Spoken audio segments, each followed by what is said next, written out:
Bismillahirrahmanirrahim. Itu. Assalamualaikum warahmatullahi wabarakatuh. Waalaikumsalam warahmatullahi wabarakatuh. Jadi kelas ini Bismillahi wa kafa wassalatu wassalamu ala Rasulillah Mustafa wa ala alihi wa ashabihi alladhi ahdis sidqi wal wafa. Rabbi syrah li sadri wa yassir li amri wahlul 'uqdatam min lisani yafqahu qawli. Allahumma shalli ala sayyidina Muhammad wa ala alihi wa ashabihi ajma'in. Amma ba'd. Jazakumullah khairan atas kehadiran Bapak, Ibu, orang tua siswa level 4, 5, dan 6, juga dibersamai oleh Bapak Ibu guru yang ikut menghadiri acara yang digawangi oleh tim BK SDIT Nur Fikri, Ibu Dina dan tim, ya, Ibu Rahmah, Ibu Fathiyah, yang sama-sama kita muliakan pimpinan SDIT Nur Fikri, ya, Bapak Haji TB Hermawan, Bapak Rizal Dharma Saputra, Ibu Endah Sri Susmiati mungkin sudah membersamai pagi tadi, ya, di sesi 1 dengan level 1, 2, 3, dan yang sama-sama kita hormati dan muliakan narasumber kita, ya, yang insya Allah nanti akan banyak, ya, kita gali ilmunya, ya, pemaparannya, ya, kemudian tentunya, ya, tips-tips, ya, yang akan menyampaikan, ya, terkait dengan tema yang akan dibahas, ya, pada siang hari ini, ya, Ibu Nerisa, ya. Jazakumullah khairan, Ibu Nerisa Arfiana, ya, Master Psikolog, ya, Psikologi. Bapak, Ibu, Ayah, Bunda yang dirahmati Allah Subhanahu wa taala, tentu kita bersyukur, ya, atas nikmat sehat walafiat yang Allah berikan pada kita. Meskipun ini di weekday, ya, tapi kita bisa berkegiatan memenuhi undangan sekolah karena kami memandang penting dan tentunya, ya, waktu yang Allah berikan begitu berharga. Jadi hari jam apapun bisa kita manfaatkan, ya, untuk kebaikan. Sebagaimana yang sudah dijelaskan tadi oleh Ibu Dina selaku MC pada kesempatan acara siang hari ini, dengan tema From Learning Loss, yaitu Learning Gains, ini titik poin pentingnya itu adalah bagaimana kita membangun sinergi, ya, antara peran sekolah dengan peran orang tua, ya, untuk memastikan mengawal putra-putri kita, ya, siswa-siswi SDIT Nur Fikri, khususnya yang sudah berada di jenjang 4, 5, 6 ini, ya, terhindar, ya, dari indikasi-indikasi learning loss tadi. Oleh karena itu, ya, kita perlu betul-betul memberikan perhatian khusus, ya, kepada mereka, ya, di tengah situasi pandemi yang masih melanda kita. Insya Allah secara khusus, ya, nanti akan dipaparkan, ya, tentunya, ya, terkait dengan apa itu learning loss, ya, atau mungkin ada istilah lain, ya, apa tuh, ya, unfinished learning mungkin, gitu, ya, jadi nggak tuntas belajarnya, gitu, ya, dan lain-lain, ya, mungkin kaitannya juga dengan apa namanya aspek sosial emosi, gitu, ya, anak-anak kita, gitu, ya, dan lain sebagainya. Kita akan dengarkan dari pemaparan narasumber kita beberapa informasi yang mohon izin, ya, saya juga akan sampaikan dalam kesempatan ini dari kegiatan-kegiatan sekolah, ya, yang sudah diinformasikan atau dipersiapkan, ya, untuk sama-sama kita ikuti. Yang pertama terkait dengan, ya, imbauan bagaimana kita memberikan kepedulian, ya, baik dengan doa ya, terlebih lagi dengan dana ya, donasi kita untuk korban erupsi Semeru ya, yang kita masih ikuti terus ya pemberitaannya, masih membutuhkan perhatian banyak pihak. Kita mengetahui bahwa ya sedikit apapun ya bantuan, perhatian yang kita berikan, kita berharap semoga itu menjadi penyelamat kita ya di sisi Allah Subhanahu wa taala, sebagaimana Rasulullah menasehati ya, selamatkanlah dirimu dengan separuh kurma ya. Jadi kurma yang kecil itu separuhnya itu bahkan ya menjadi satu upaya menyelamatkan diri kita dari api neraka. Terlebih kalau kita berikan bantuan ya sesuai dengan kemampuan kita melalui sekolah ya, sebagaimana sudah diinformasikan, kita akan kumpulkan ke rekening NF Peduli begitu ya, untuk disalurkan ke sana. Ya, secara teknis ya supaya terinformasi ada Fastabiqul Khairat, ya ini nanti direkap per kelas gitu ya. Kelas mana yang sudah berdonasi, mana yang mungkin masih perlu diingatkan dan seterusnya. Yang kedua ya terkait dengan sudah diinformasikannya dari Kemenkes ya, dan ini sudah launching kemarin vaksinasi anak gitu ya, usia 6 sampai 11 tahun. Nah, SD Nurul Fikri di mana sudah melakukan kerjasama ya MOU dengan pihak puskesmas, sudah berkomunikasi, insya Allah ya sedang menyiapkan diri untuk melakukan vaksinasi siswa ya, mulai dari kelas 1 sampai kelas 6 yang belum. Kami punya data dari Kemenkes ya, siswa yang sudah divaksin ya, karena mungkin sudah memasuki usia 12 tahun waktu itu, tapi sebagian besar siswa kita belum. Kita sedang pilih di rentang tanggal antara 29 sampai 31 itu ya, rentang waktu pelaksanaannya. Kita ingin dilaksanakan di sekolah ya untuk memudahkan semua pihak. Nanti ditunggu informasi lebih lanjut. Kami berharap ya Bapak Ibu semua ya bisa memanfaatkan ya momen ini untuk memastikan ya putra-putri kita tervaksin ya, yang dalam kurung itu adalah diberikan kekebalan ya.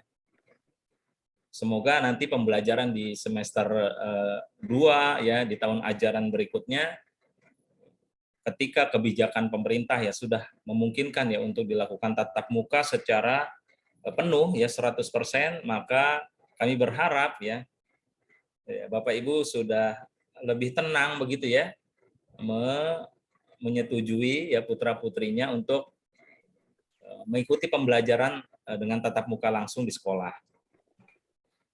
Yang ketiga ya Bapak Ibu rahmati Allah,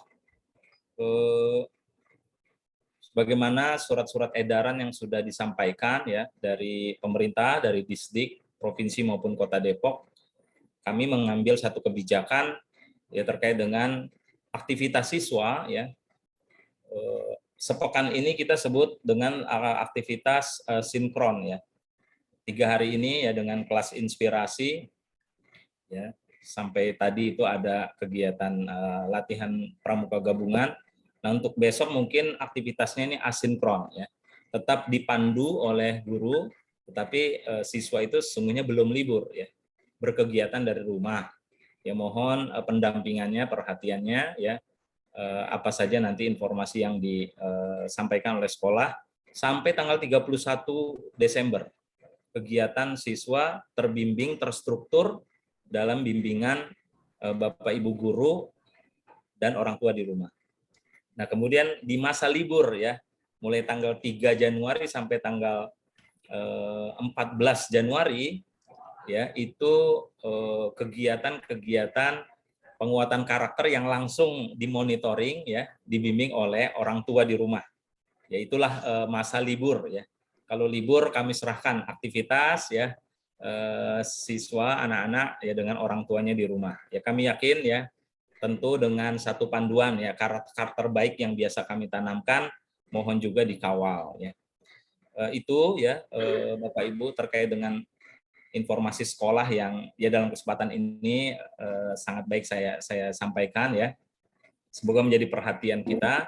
Selamat mengikuti kegiatan Parent Talk ini ya. Semoga banyak manfaat yang bisa diraih ya, diskusi dan seterusnya. Ya tentunya nanti implementasinya adalah memastikan ya Ananda semua putra-putri SDT Nurul Fikri kelas 4, 5 dan 6 kita pastikan mereka tetap ya dalam kondisi yang bertumbuh dan berkembang ya secara kognitif, sikap maupun keterampilannya ya meskipun dalam kondisi pandemi yang masih terus berjalan ya. Kita berdoa semoga ini bagian dari upaya kita ya yang dicatat sebagai amal hasanah kebaikan di sisi Allah Subhanahu wa taala. Sekali lagi terima kasih kepada tim BK SDT Nurul Fikri, kepada narasumber, Bapak Ibu yang sudah hadir, Bapak Ibu guru yang membersamai, ya barakallahu fikum walana. Mohon maaf atas segala kekurangan. Al-afu minkum. Wassalamualaikum warahmatullahi wabarakatuh. Waalaikumsalam warahmatullahi wabarakatuh. Jazakallahu khairan katsiran Pak Fahmi yang telah menyampaikan beberapa arahan untuk kita semua. Bapak Ibu, ini rasa-rasanya kalau saya sudah tidak sabar ya ingin segera membahas dia karena pengalaman tadi di kelas rendah di level 1 2 3 ternyata isunya hangat sekali gitu. Jadi waktu yang kami sediakan juga ternyata kurang. Nah, apalagi di kelas tinggi nih ya, biasanya sudah lebih tajam lagi, sudah lebih banyak lagi hal-hal yang mungkin ingin Bapak Ibu ungkapkan dan diskusikan bersama di siang hari ini. Baik, tidak berpanjang kata, saya izin menyampaikan pengantar untuk kita akan memasuki sesi diskusi di siang hari ini. Bismillahirrahmanirrahim. Saya mulai dengan kondisi yang mungkin sekarang kita sudah sama-sama sering perbincangkan gitu ya, atau sudah sering mendengar ya.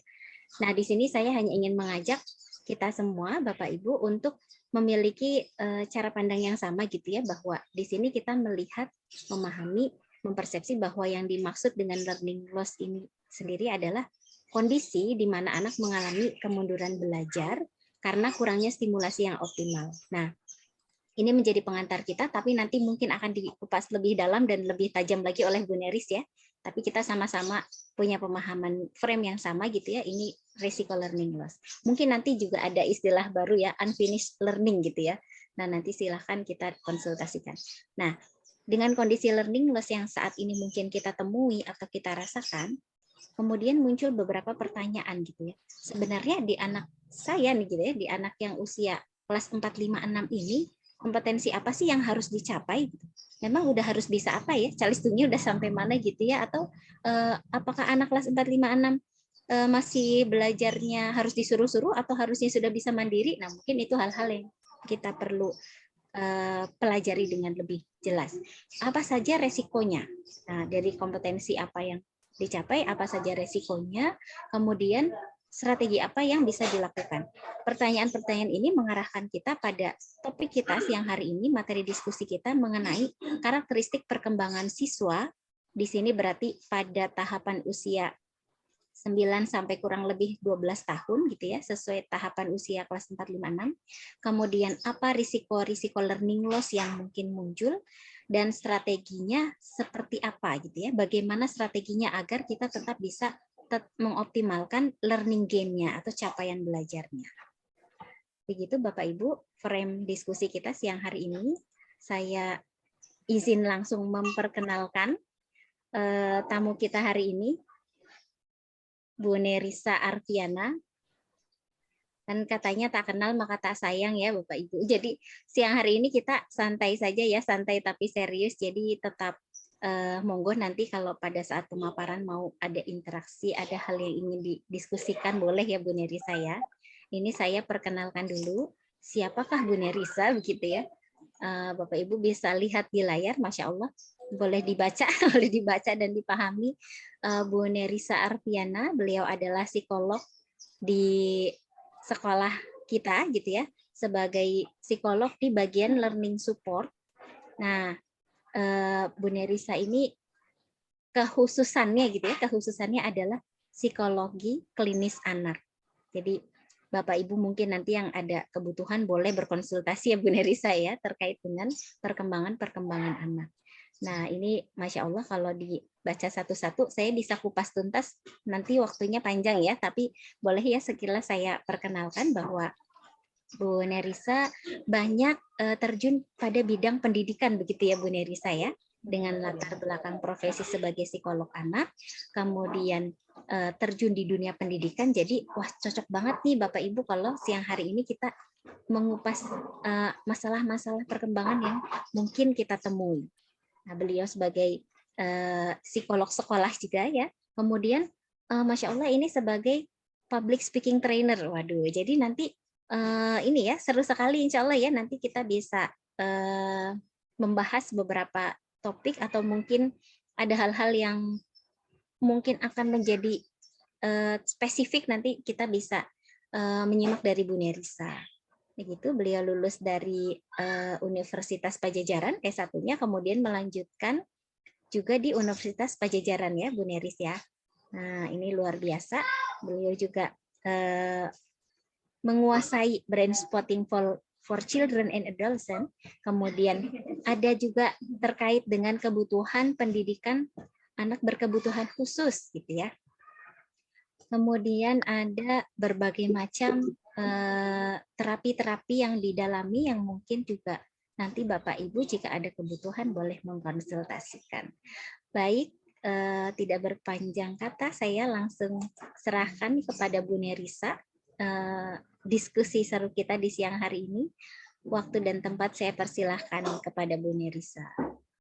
Alhamdulillahirrahmanirrahim. Terima kasih Bu Dina. Assalamualaikum warahmatullahi wabarakatuh. Waalaikumsalam warahmatullahi wabarakatuh. Yang terhormat Pak Fahmi, Kepala SDIT Nurul Fikri, Bapak Ibu Guru ya, Bapak Wakakur kita, Bapak TB, kemudian juga Bapak Ibu Guru dan orang tua siswa ya, SD kelas 4 sampai 6 SDIT Nurul Fikri. Suara saya cukup terdengar jelas? Bapak Ibu. Dengar Bu Nerissa. Alhamdulillah. Alhamdulillah siang ini saya diberikan kesempatan oleh tim BK untuk sharing ya Bapak Ibu ya, sama-sama sharing aja mengenai learning loss dan juga learning loss to learning gain untuk anak-anak kita di kelas 4 sampai 6 SD. Mungkin tadi ada Bapak Ibu yang sudah mengikuti sesi sebelumnya, di sesi 1 boleh ada raise hand, mungkin kasih reaction raise hand atau boleh komen juga, biar saya juga bisa tahu ya, oh ada orang tua juga yang memang anaknya ada 2 mungkin ya Bu ya. Oh, iya. Oke, baik. Saya itu Bu, saya. Masya Allah ya. Jadi di yang kelas rendah ada, di kelas tinggi ada. Nah, jadi harapannya sebenarnya mudah-mudahan ini kita bisa jadi terintegrasi ya Bapak dan Ibu ya, yang sebelumnya sudah dapatkan informasi, yang sekarang informasinya mengenai anak-anak usia kelas 4 sampai 6 SD. Nah, sebelum kita masuk ke materinya Bapak Ibu, saya pengen dulu nih mengajak Bapak dan Ibu untuk menyelami dunia anak-anak kelas 4 sampai 6 SD itu seperti apa sih gitu ya.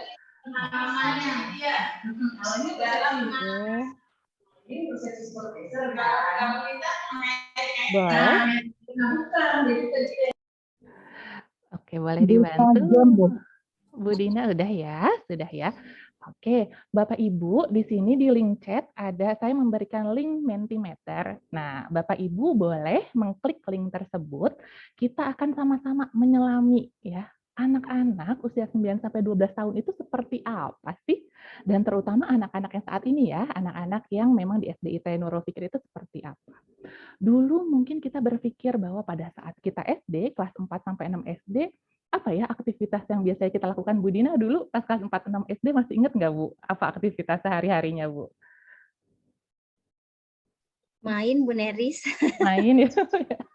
Saya main gitu ya. Tapi saya ingat banget waktu kelas 4 sampai 6 SD kadang main, tapi biasanya anak-anak usia 4 sampai 6 SD itu aktivitasnya lebih banyak ya Bu. ada pramuka ya dulu ya.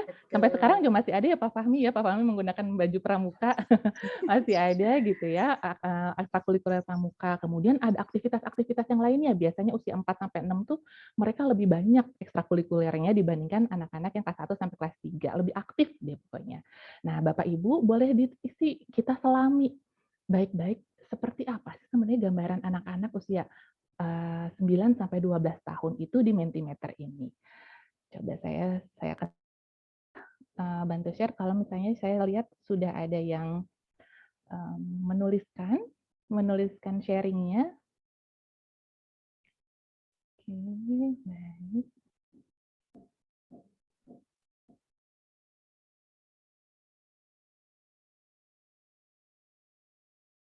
Ada yang sudah mengisi? Bapak Ibu, gambaran anak-anak usia 9 sampai dengan 12 tahun itu seperti apa ya? Ayah Bunda. Oke.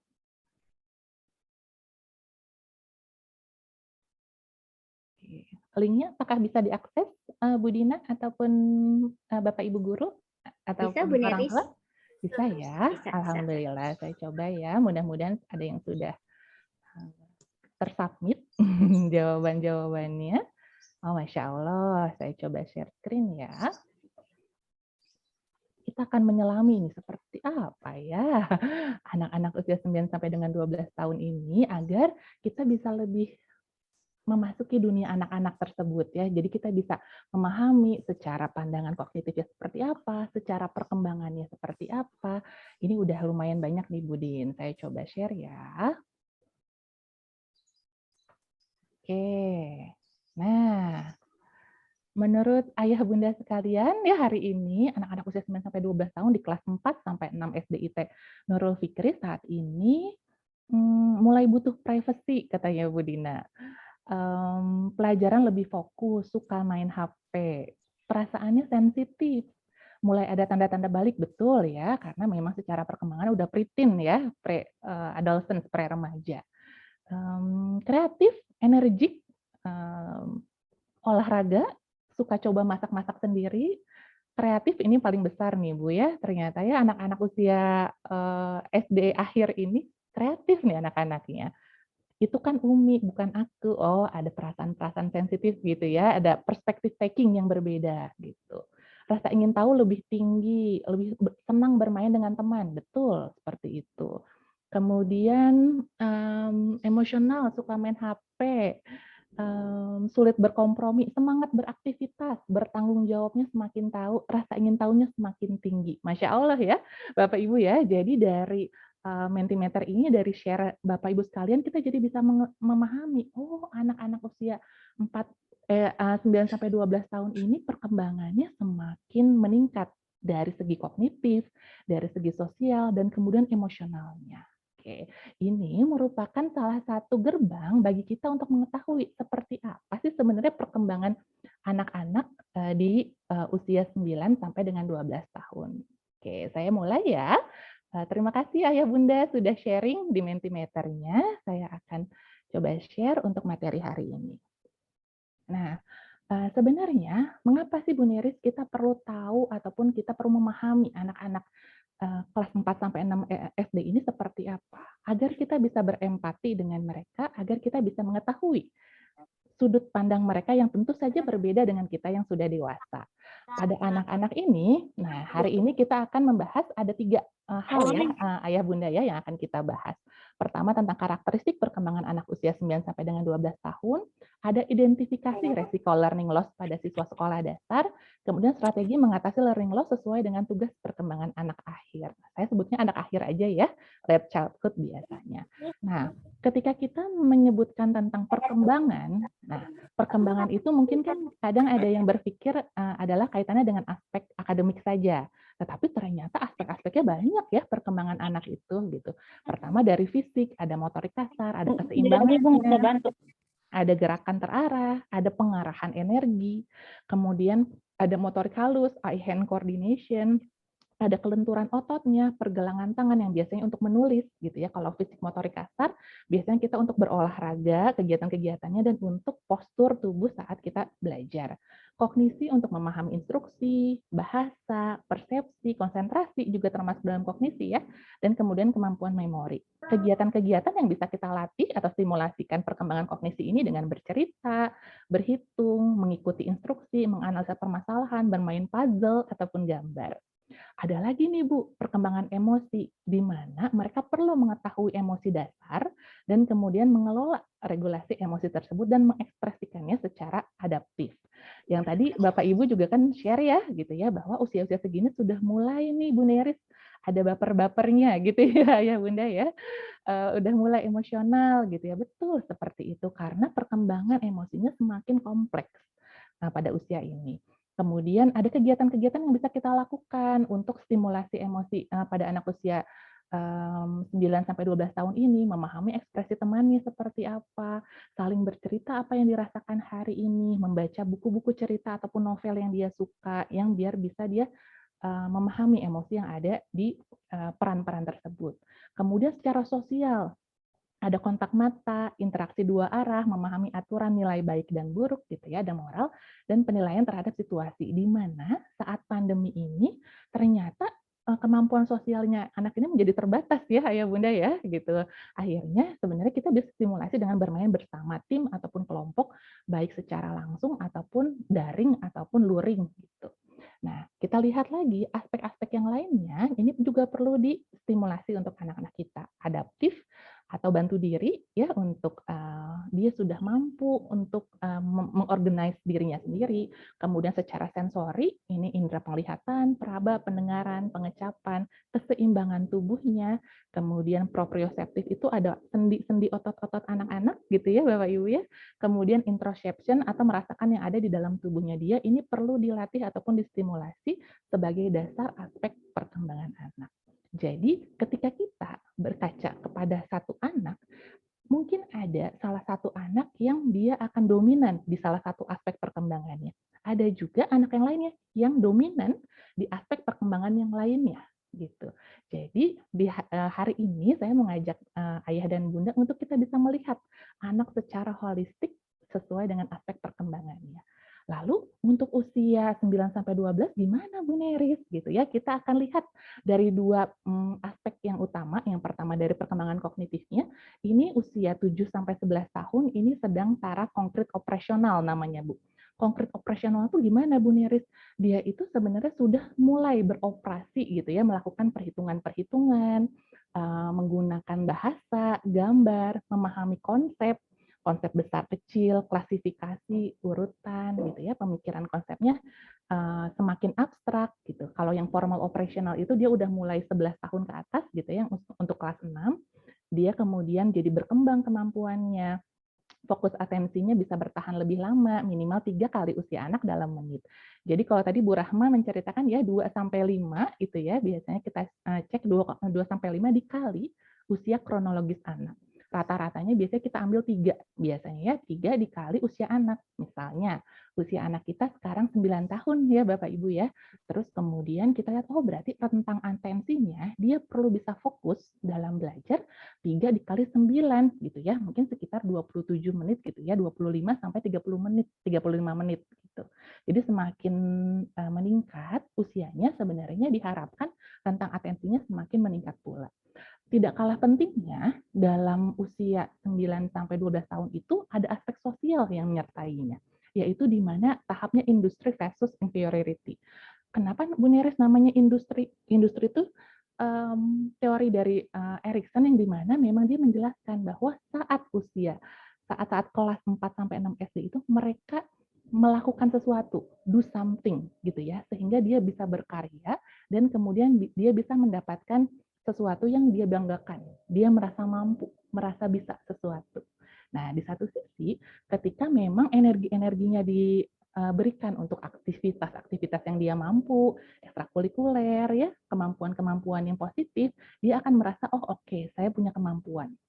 Tetapi ketika hal ini kurang distimulasi ataupun tidak diberikan kesempatan, alhasil akan timbul perasaan inferior atau merasa tidak mampu. Nah, perasaan inilah yang biasanya mempengaruhi motivasi siswa dalam belajar. Jadi kuncinya adalah kita perlu co-regulation dan collaboration. Co-regulation itu apa, Bu Neris? Co-regulation itu kalau anak yang sedang nggak nyaman, ya Bu ya, namanya istilahnya disregulasi. Dia ngerasa kesulitan, frustasi dalam pembelajarannya, kemudian kita dampingi di sebelahnya untuk mengelola rasa emosinya, kemudian rasa ketidaknyamanannya, akhirnya ada koregulasi di situ. Jadi ada orang dewasa yang memberikan kenyamanan dan ketenangan sehingga dia bisa berpikir lebih jernih dan akhirnya dia menjadi regulation secara emosinya gitu. Secara kemampuan dirinya juga jadi terregulasi dengan baik. Dengan adanya co-regulation dan collaboration ini, anak merasa mampu karena diberikan kesempatan dan kepercayaan oleh orang dewasa di sekitarnya. Sekarang nih Ibu-Ibu, kita boleh pakai annotate-nya, kita akan sama-sama cek ya, kira-kira anak-anak kita perkembangannya apakah sudah sesuai dengan milestone usia 9-12? Boleh ya Bu Dina ya? Saya akan coba sharing.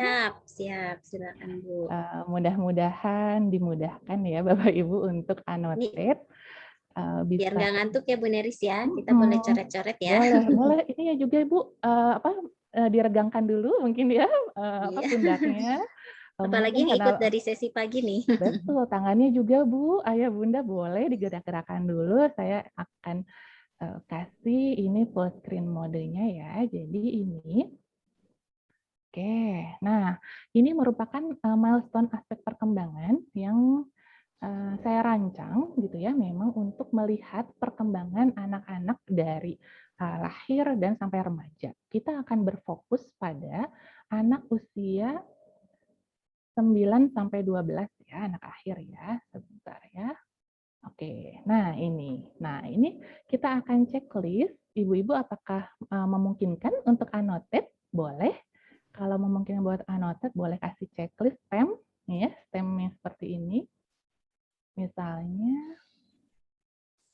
nah seperti itu. Oke. Annotate-nya belum ada. Kenapa? Belum aktif Bu, annotation-nya belum aktif. Annotate-nya belum ada Bu. Annotate-nya belum aktif. Oh, Coba di enable dulu mungkin Bu Neris. Oke. Ini saya udah klik annotate-nya dan udah di enable annotation for others. Coba. Sudah bisa belum Bapak Ibu? Mudah-mudahan sudah bisa ya. Sudah bisa. Sudah Bu. Alhamdulillah. Sudah Bu. Oke. Ini apakah terlihatnya layar saja kan ya Bu? Oh, udah ada warna-warna tuh merah hijau.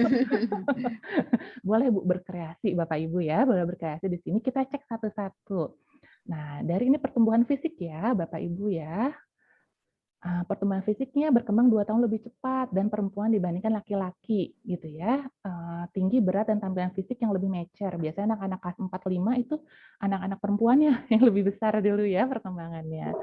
Oke, ini ada yang, ada Bunda Atta, juga ini sudah ngecek ya aspek perkembangan motorik kasarnya, kemudian juga menggunakan motorik kasar dalam berinteraksi permainan, mulai mampu mengontrol kecepatan saat bermain. Selanjutnya kita cek lagi, sebentar ya Bu. Oke, sebentar ya. Nah kemudian yang ini, yang fase yang kedua adalah kemampuan bahasa ya, kemampuan kognitif yang kedua, mohon maaf ya, termasuk dalam, sebentar ya termasuk dalam tahap konkret operasional, fokus pada hal-hal tertentu, dapat mencari keterkaitan antara hal-hal yang dari satu hal ke satu hal lain semakin baik. Kemudian kemampuan mengklasifikasikan, wah ini ramai banget Ibu Dina, checklist-checklistnya ya. Iya, seru banget. Mampu melakukan mental walks nih Bu. Mental walk itu apa sih Bu Neris? Jadi dia tuh sebenarnya bisa membayangkan, misalnya kalau ada seseorang itu berjalan melalui rute tertentu, dia bisa membayangkan di otaknya dia seperti apa gitu ya. Jadi dia tahu kalau misalnya gurunya bilang kamu perlu mengerjakan tugas A di Google Classroom, apa yang perlu dibuka, kamu udah tahu step by step-nya anak itu seusia 9-12 itu. Kemudian dia bisa atensinya lebih selektif, kemudian juga lebih terencana, strategi menghafalnya ini juga lebih terelaborasi. Kemudian selanjutnya kemampuan bahasanya, dia jadi lebih bisa menjelaskan nih, maksudnya dia biasanya dia bisa mencari sinonim atau kategori dari kata, tidak lagi menjelaskan fungsi atau tampilannya. Jadi bukan hanya dia lihat, oh itu apel, oh itu apel bulat warna merah gitu, bukan seperti itu, tetapi dia udah bisa tahu, oh ternyata apel, pisang itu merupakan buah-buahan gitu, merupakan buah-buahan yang bisa kita makan. Dapat menangkap makna yang berbeda pada kata, udah mulai bisa humor gitu ya Bu. Jadi kalau anak usia segini tuh udah mulai bisa nih kalau dibecandain, oh itu ternyata bercanda ya teman-temannya. Jadi kalau misalnya yang ada yang memang nggak paham gitu ya, kalau temannya bercanda, itu berarti kemampuan bahasanya ini perlu ditingkatkan kembali. Dapat menyesuaikan pesan yang ingin disampaikan dengan kebutuhan pendengar gitu ya. Kalau kita ngomong sama orang dewasa ataupun orang yang baru dikenal ataupun teman, dia bisa menyesuaikan gitu. Kemudian ini ada lagi yang aspeknya adalah aspek sosial. Nah, ini social comparison itu paling dominan ya di anak-anak usia akhir. Karena mereka mulai membandingkan dirinya dengan teman-temannya, baik kemampuannya, perilakunya. Maka dari itu nggak salah ya Bu kalau kita oh teman-teman kok kayak gini sih mah, aku nggak mau gitu ya karena teman-teman juga enggak gitu ya misalnya. Itu ada tuh seperti itu. Ada perspective taking, dia udah mulai bisa melihat sudut pandang dari orang lain. Kalau misalnya ayah ibunya memberikan penjelasan, dia sudah bisa mampu mulai memahami, oh ternyata ada opsi lain ya, gitu ya, dibandingkan dengan pikirannya dia saja. Mulai aware dengan perbedaan gender, pertemanan dibangun atas dasar kepercayaan. Ini sibling rivalry-nya lumayan menguat nih Bu. Biasanya usia ini konsep keluarga tuh penting banget dan anak-anak usia akhir biasanya cenderung lebih dekat dengan kakaknya dibandingkan dengan adik-adiknya gitu. Perkembangannya seperti itu secara sosial. Kemudian percaya dirinya semakin meningkat, mampu menjelaskan apa yang membuat dirinya berhasil atau gagal. Nah, pada usia akhir ini, anak-anaknya cenderung nih, Bapak Ibu, cenderung juga, kalau aku gagal tuh rasanya dunia runtuh gitu, anak-anaknya. Padahal kan sebenarnya hanya satu hal mungkin yang nilainya buruk, tapi ada hal-hal yang lainnya yang dia sebenarnya mampu. Jadi dengan kita bisa memahami ini ya, oh Masya Allah ya, sudah banyak yang di checklist Bu Dina ternyata ya, sesuai Iya dengan Bu, Masya Allah. perkembangannya anak-anak kita. Berarti kalau saya lihat secara umum dari tampilan ini gitu ya, alhamdulillah Bapak anak-anak Bapak dan Ibu di usia akhir ini sudah mencapai milestone perkembangan anak-anak usia 9 sampai dengan 12 tahun. Oke. Sudah ada lagi mungkin Bapak dan Ibu yang mau disampaikan, ini juga sudah ya semuanya. Secara emosinya juga sudah, ada cognitive self regulation-nya juga semakin berkembang nih Bu Dina untuk dia memonitor perkembangan diri dalam mencapai tujuan. Ini basic di mana dia untuk mengetahui tentang self regulated learning. Ini clear all drawing, saya close ya Bapak Ibu ya. Oke, gimana nih? Boleh ada yang satu orang mungkin yang sharing ke saya, ada yang mau sharing tentang pengalamannya ketika melihat milestone checklist usia akhir anak-anak akhir tersebut terhadap anaknya sendiri. Oke, silakan Ayah atau Bunda, silakan sharing. Mungkin nanti bisa Ada yang cerita mau? yang sudah yang mungkin oleh Ayah Bunda disyukuri gitu ya. Oh, sudah tercapai dan merasa ini oke, atau ditambah dengan kayaknya yang ini nih yang masih challenging gitu ya untuk saya, kenapa kok muncul begini-begini, monggo silahkan di-sharing. Silahkan Bapak Ibu. Ada yang mau volunteer, Bapak Ibu satu orang yang mau sharing? Ayo Bu, biar nggak ngantuk. Atau saya boleh minta Bu Sri Syuhada, boleh Bu Sri sharing tentang Ananda Ragil ya Bu ya, berarti ya? Oke, gimana tuh Bu dari tadi pas lihat milestone perkembangan anaknya?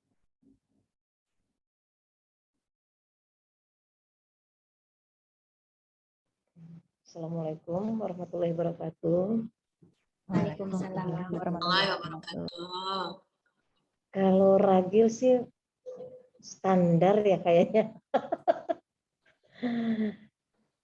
Ya memang kalau yang sekarang sejak online ya memang ada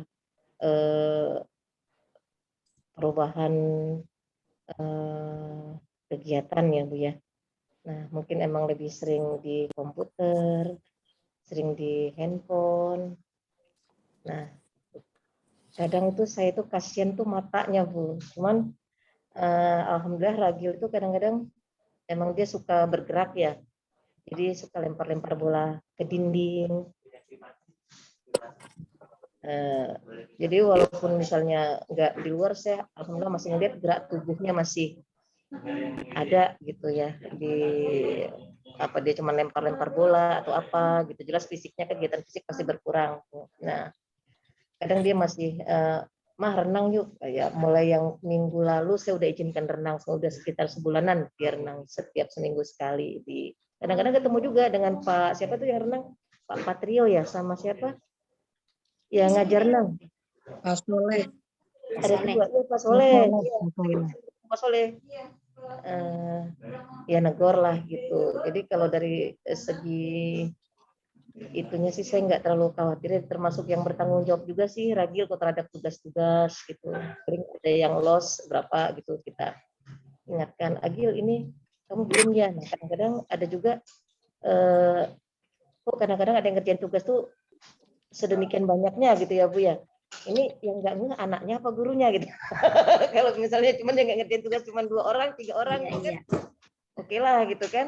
Tapi ini kok banyak gitu kan. Oh berarti ya udah nggak usah ngomong deh ke Ragil kalau dia belum ngerjain. Yang penting dia udah tahu dia belum ngerjakan gitu kan.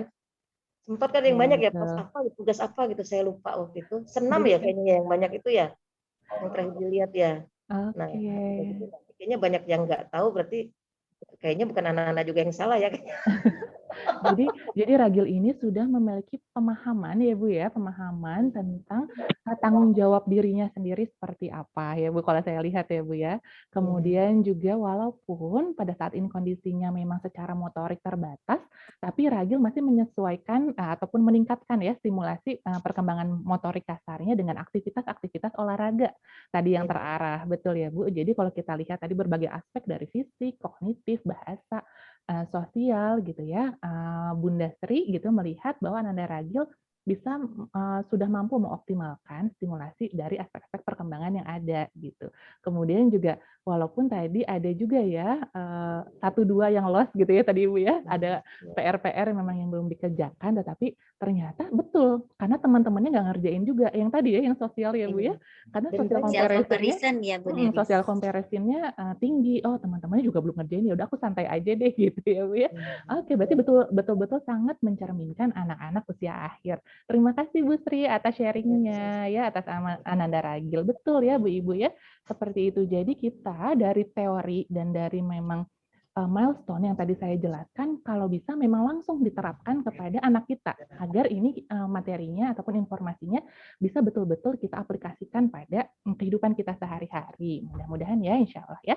Selanjutnya, kita akan berlanjut nih. Sebenarnya, kalau tadi mungkin lihat ada 1-2 ya aspek-aspek perkembangan ataupun tuntutan akademik yang memang belum sesuai dengan kemampuan Ananda. Sebenarnya apa sih yang terjadi pada Ananda kita? Kita akan lihat ya. Coba Bu Ibu boleh sharing di chatnya ya, di kolom chat di Zoom gitu ya. Kira-kira dengan melihat gambar ini, apa ya yang Bapak Ibu bisa persepsikan dari gambar-gambar ini? Ada yang di kolom A sama yang kolom B. Boleh sharing, silahkan Bu di chat ya. Saya pengen lihat nih persepsi Bapak Ibu terhadap gambar-gambar ini. Kalau ada yang mau sharing secara unmute juga boleh ya Bu Dina ya, mau langsung. Karena pokoknya kita Boleh, monggo silakan. Mungkin ada yang lebih nyaman lisan. Boleh. Ada yang mau lisan, ada yang mau chat, boleh ya Bapak Ibu kira-kira yang A, persepsinya Bapak Ibu seperti apa, yang B itu seperti apa. Ini ada Pak Zen, terima kasih Pak Zen. Kolom B anak lebih nyaman, kondusif. Anak-anak selama online selalu saya jumpai anak-anak lelah melihat laptop kondisinya ya. Ada lagi yang mau sharing boleh di kolom chat. Dari Bu Nuha, gambar A anak-anak belajar sendiri dengan up and downs-nya ya. Oke. Apa yang kira-kira dilihat dari gambar ini? Persepsinya apa yang Bapak Ibu bisa tangkap ya? Dari Bu Nida ya, kolom A nampak tidak happy, sedih dan tertekan, kolom B nyaman karena kehadiran dan dukungan orang tua. Ada lagi, oke, memahami tugas dan memberikan keterlibatan orang tua tetap diperlukan oleh anak-anak. Gambar B, anak-anak belajar dengan pendampingan yang terlihat happy gitu ya. Oke, jadi ini adalah proses di mana ayah dan bunda melihat gitu ya, melihat gambar yang ditampilkan, kita bisa melihat ya kondisi yang berbeda. Di mana ini anak yang ini adalah stressful sekali. Dia sepertinya pusing ya dengan pembelajaran yang harus dia kerjakan secara mandiri. Bahkan ini sampai terisak anaknya gitu ya, sampai nangis sendiri karena dia saking frustasinya. Tapi di sini kita lihat ada orang tua yang support dengan anaknya, tetap anaknya yang mempelajari dan mengerjakan, ya tetap anaknya yang mempelajarkan, tetapi orang tuanya mensupport. Jadi ini ibunya dan bahkan ini ayah dan bundanya, kedua-duanya mensupport. Kira-kira kalau ayah dan bunda ada di posisi anak-anak ini, lebih milih yang A atau yang B posisinya? B. Boleh. Oh B, B. Bu Mulyani ya. B ya rasanya ya. Kayaknya rasanya gimana Bu Mulyani kalau yang B? Kalau kita jadi anak-anak di yang posisi yang B. Anaknya happy, Bu. Malah karena ada ibunya di samping, jadi banyak bisa nanya katanya, Bu. Betul ya, banyak bisa nanya gitu ya. Tapi terkadang juga kira-kira apakah perlu selalu orang tuanya ada di samping anaknya? Kira-kira perlu selalu atau gimana nih? Pandangannya Bapak dan Ibu di sini seperti apa pandangannya? Silakan Bapak Ibu, ada yang mau sharing mungkin menanggapi pertanyaan Bu Nirisa? Kalau menurut Bu Perlu Mulyani, selalu didampingi tidak ya? iya perlu selalu didampingi atau tidak? Kalau menurut saya tidak didampingi, Bu, karena udah besar. Karena Oke. udah kelas 4, kelas 4, 5, 6, saya selalu menekan ke anak lebih mandiri ya, Bu. Jadi tugas saya tidak mau tahu, harus selesai, saya tidak mau dijapri oleh ibu guru. Itu saya selalu bilang ke anak-anak, Bu, belajar bertanggung jawab. Oke, ya betul ya. Jadi ketika anak-anak yang ini dia merasa kesulitan, no wonder ya Bu ya, mungkin begini. Anak-anak ini kan mungkin kelihatannya anak yang lebih kecil, tetapi anak-anak yang usia akhir gitu ya, anak-anak SD akhir, mungkin saja dia juga mengalami hal ini gitu ya. Bisa juga pada saat dia mengalami kesulitan, kita bisa membantu mendampingi anak tersebut, tetapi dengan mereka tetap mengerjakannya secara mandiri gitu. Ada porsi-porsinya di mana kita perlu membantu mereka kalau kita lihat secara emosional mereka sudah kewalahan gitu ya, udah danger gitu ya kondisinya misalnya ya, itu akhirnya kita bisa dampingi. Tetapi kalau selama mereka mampu, insya Allah mereka akan bisa dilepas secara mandiri seperti Bu Mulyani tadi ya, bisa secara mandiri mengerjakannya tanpa pendampingan orang tua. Yang penting progres akhirnya mereka tetap mengerjakan tugas tersebut. Good ya. Tapi di satu sisi nih, ketika anak semakin sulit mengerjakan tugasnya gitu, dan kemudian kondisi pandemi saat ini yang asalnya secara tatap muka langsung ya kita bertemu dengan orang tua, bertemu dengan guru di sekolah, kemudian akhirnya menjadi Zoom gitu ya, pasti kan ada perubahan-perubahan ya Bapak Ibu ya, hal inilah yang memang dapat menyebabkan adanya yang namanya learning loss tersebut. Tadi Bu Dina juga sudah menyampaikan ya. Jadi intinya learning loss itu ada decline gitu ya, ada penurunan Bu Ibu terhadap knowledge, pengetahuan anak-anak dan skills-nya, keterampilannya. Gitu. Jadi kenapa sebenarnya kehilangan pengetahuan dan keterampilan ini atau kemunduran secara akademis terjadi karena kesenjangan berkepanjangan dan atau ketidakberlangsungan proses pendidikan secara kontinu. Jadi sebenarnya studi tentang learning loss ini sudah lama sekali banyak gitu ya terjadi sebelum terjadinya pandemi. Jadi dulu itu banyak penelitian-penelitian tentang learning loss ini pada siswa-siswa di luar negeri pada saat summer time. Mungkin pernah dengar ya Bu ya, summer time, jadi liburan musim panas yang panjang sekali liburannya gitu ya. Ketika mereka masuk kembali kok anak-anak menjadi kesulitan dalam memahami pembelajaran. Rata-rata menurut studi yang COVID lakukan gitu ya, penelitiannya itu mereka turun ke 1 bulan dari sebelum pemahamannya itu didapatkan gitu ya. Jadi kayak turun 1 standar deviasi dari rata-rata anak seusianya gitu ya kemampuannya gitu. Lalu kemampuan apa yang kira-kira biasanya memang sangat banyak terjadi learning loss ini? terutama pada pelajaran-pelajaran terkait sama matematika, kemudian dibandingkan kemudian ada juga tentang literasi gitu ya. Tetapi dari studi yang disampaikan dalam penelitiannya COVID itu, kenapa anak-anak akhirnya menjadi kesulitan dalam pembelajaran matematika? Karena pada saat pembelajaran matematika tersebut secara kognitif, anak perlu melakukan pengulangan dan pemahaman konsep secara berulang, Bu. Jadi ketika ada waktu jeda yang lama, misalnya libur ataupun memang tidak tatap muka pembelajarannya, akhirnya dia pemahamannya menjadi kurang optimal. Ada beberapa hal yang saya temui ternyata terjadi juga loh pada Bapak Ibu sekalian ya, yang kemarin sudah sempat mengisi ya Bu Dina ya, di Google Form-nya. Iya, betul. Ternyata 67,3% Bu Dina, anak-anak di SDIT Nurul Fikri katanya mengalami learning loss menurut orang tuanya. Dan seperti apa sih learning loss yang terjadi? Ada aspek kognitif, lupa materi yang pernah diajarkan Bu Neris, terus jadinya harus diulang lagi dari awal. Materi pelajarannya tidak dimengerti seperti saat di sekolah, hafalan Qur'annya juga menurun. Kemudian ada aspek motivasi, perilaku jadi kurang disiplin dan lebih banyak main di komputer. Ayo, ada Bu Ibu yang seperti ini juga kondisinya, atau jangan-jangan oh itu saya deh kayaknya yang ngisi. Nyari gitu. teman yang senasib, ayo. Ada Bu yang ternyata anaknya juga mengalami nih aspek demotivasi gitu ya. Kemudian motivasi dalam belajar menurun, kemudian juga ini mudah emosional saat menghadapi materi, kemudian juga terlihat lebih cepat lelah secara psikis dalam belajar dan kurang berinteraksi langsung dengan guru dan teman-teman. Ini realitanya ya Bu yang terjadi pada anak-anak kita. Dan kemudian akhirnya membuat ada aspek yang memang kita lihat kira-kira kenapa ya aspek-aspeknya ini menjadi sangat problem pada anak-anak kita, ternyata sangat berdampak si learning loss itu pada aspek motivasi belajar pada anak-anak kita. Apakah seperti itu? Mungkin Bapak Ibu betul? Jadi jadi kurang termotivasi gitu ya anak-anaknya ya.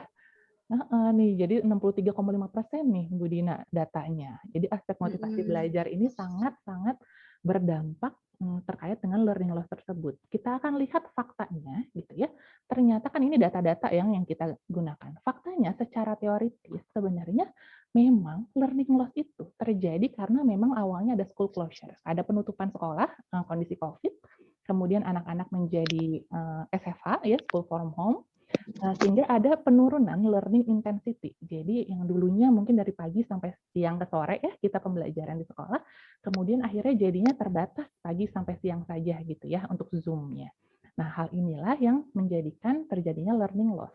Penyebabnya apa saja Bu Neris? Ada 4 hal yang saya rangkum gitu ya dari dari penelitian sebenarnya, dari penelitiannya di Joint Research Center dari Di Pietro et al. Gitu ya. Beliau memang ini penelitiannya baru sekali Bu Dina 2020 gitu ya, memang dilakukan penelitian dari guru-guru, siswa-siswa mohon maaf ya, guru-guru, kemudian siswa-siswa, kemudian ditangkaplah apa sih sebenarnya yang menyebabkan learning loss tersebut terjadi. Ada 4 hal, yaitu yang pertama adalah less time spent in learning gitu. Jadi ada waktu yang semakin singkat gitu ya untuk memang belajar anak-anak.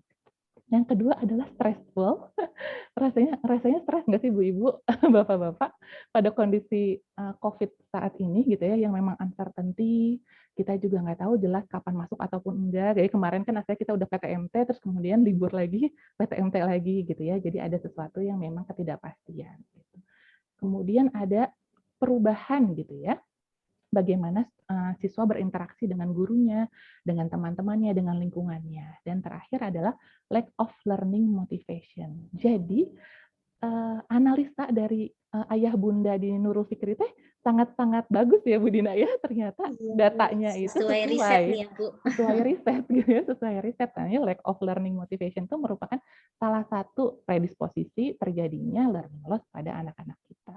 Lalu gimana dong Bu Neris biar kita bisa meningkatkan learning gain gitu ya, kan learning goals learning gain. Kira-kira ayah dan bunda boleh sampaikan dulu di chat sebelum saya sharing gitu ya. Kita sampaikan dulu nih di chat, kira-kira strategi apa ya sih yang bisa kita lakukan untuk meningkatkan gitu ya learning gain pada anak-anak kita dari 4 hal yang ada di depan ini. Oke, kata Bu Mutia betul banget Bu, mudah puas, kayak udah pasrah, anaknya usahanya nggak full. Katanya gitu ya Bu ya. Padahal kan kelas 6 ya, biasanya lagi struggling-strugglingnya gitu. Nah, ayah dan bunda boleh nih dituliskan strategi apa kira-kira yang bisa kita lakukan. Real saat ini untuk anak kita kira-kira apa yang bisa kita lakukan. Pendampingan saat dibutuhkan dan komunikasi, Masya Allah, bagus sekali Bapak Alif Gifari ya, atau Anandanya ini, nama Anandanya, orang tua. Bapak Zen, alihkan dengan kegiatan lain di luar sekolah, memberi motivasi positif, sering diajak ngobrol, Masya Allah. Kita coba tuliskan ya Bapak Ibu ya, hal strategi yang akan kita lakukan untuk membantu anak kita learning loss yang dapat kita lakukan setelah ini pun bisa kita lakukan langsung. Sering ajak ngobrol, memberi motivasi positif. Ayo, ada lagi Bapak dan Ibu boleh sharing di sini. Memberi semangat yang tinggi, Masya Allah ya Bu Uci ya. Ayo orang tua Ananda Uci. Sering ajak ngobrol. Ada lagi yang mau sharing? Mengajak ngobrol sehingga anak menemukan motivasi internal, betul ya. Jadi kalau kita lihat anak-anak usia akhir itu mereka tuh cenderung jadikan orang tua sebagai teman, ya Bapak Ibu ya. Lebih suka kalau kita masuk ke dunia anak menjadi teman gitu. Lebih suka kalau misalnya orang tuanya tahu game favorit apa yang dia sedang main, atau misalnya drama-drama Korea apa yang dia lagi sedang tonton gitu ya, atau misalnya apa anime apa yang lagi hit di kalangan anak-anak usia SD akhir gitu ya. Kalau misalnya orang tuanya ada ketertarikan tersebut gitu ya, ada koneksi lah antara orang tua dan anak. Dengan begitu anak bisa lebih banyak terbuka, lebih mudah cerita, lebih bisa juga meningkatkan motivasi dalam dirinya untuk berprestasi di akademik. Ini paling bagus juga ada juga memberi reward ya Bu Dina. Reward dan konsekuensi paling jos kata Bu Mutia. Buat target sendiri, evaluasi bersama, kalau tercapai ada reward, tak tercapai ada konsekuensinya. Bagus ya, ini jadi ada disiplin positif dalam keluarganya. Jadi Bapak dan Ibu bisa memahami bahwa oke, value keluarga saya apa, gitu ya. Kondisi anak saya saat ini seperti apa yang bisa saya bantu, dan apa yang bisa strategi yang bisa saya lakukan real mulai dari saat ini, gitu ya. Jadi harapannya memang betul-betul memang ini materi hari ini tuh betul-betul bisa dipraktekkan langsung oleh Bapak dan Ibu di rumah.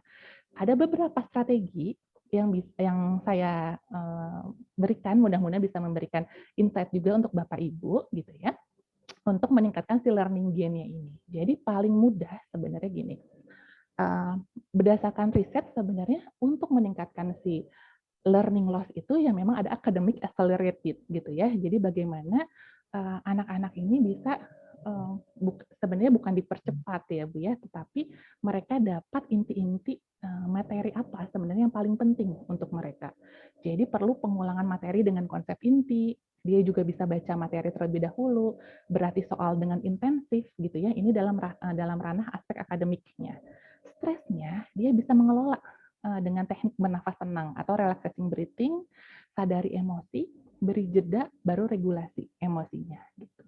Kemudian kalau misalnya bagaimana mengubah interaksi pada anak, ini dari pemerintah ya, Pak Nadiem Makarim juga memberikan solusi gitu bahwa ini perlu segera PTMT gitu ya. PTMT itu pertemuan tatap muka terbatas, quality over quantity gitu ya Bu ya. Jadi memang sebaik mungkin kalau memang yang penting kualitasnya bisa, itu lebih baik dibandingkan quantity yang memang kita kejar banyak gitu. Karena kalau dunia saat ini kan memang sangat terbatas ya kemampuannya gitu. Akhirnya kita bisa mencari yang paling pentingnya dulu, quality-nya.